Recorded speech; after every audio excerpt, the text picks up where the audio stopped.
नमस्ते। आज हम बात करेंगे वैदिक काल के तीसरे स्तंभ जिसे यजुर्वेद कहा जाता है।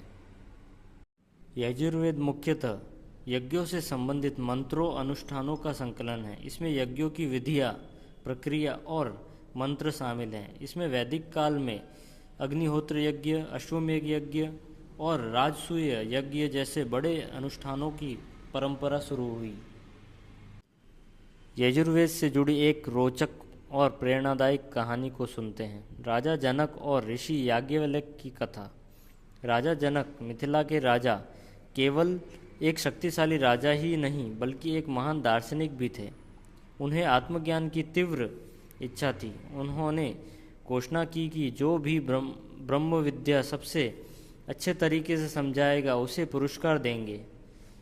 इस सभा में अनेक ऋषि आए, परंतु सबसे प्रभावशाली चर्चा हुई ऋषि याज्ञवल्क्य और ऋषि उद्दालक, गार्गी और अन्य ऋषियों के बीच में।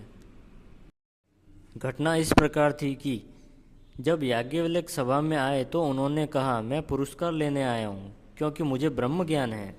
तब विदुषी गार्गी, जो एक महान वैदिक विदुषी थी, उन्होंने याज्ञवल्क्य से गहन प्रश्न पूछे, जैसे ये ब्रह्मांड किस पर टिका है, आकाश किस में स्थित है, प्राण किससे नियंत्रित होते हैं। याज्ञवल्क्य ने अत्यंत गूढ़ और शांतिपूर्ण उत्तर दिए। अंततः में उन्होंने कहा, जो कुछ भी कहा जा सकता है वह ब्रह्म नहीं है। ब्रह्म वह है जिसे शब्द व्यक्त नहीं कर सकते, परंतु जिससे शब्द की शक्ति आती है। सभी ऋषि और स्वयं राजा अत्यंत प्रभावित हुए और विजेता घोषित किया। इसमें हमें शिक्षा मिलती है, यजुर्वेद केवल यज्ञों तक सीमित नहीं बल्कि उसमें दार्शनिक ज्ञान भी समाहित है, जैसे ब्रह्मा, आत्मा और मोक्ष की बातें।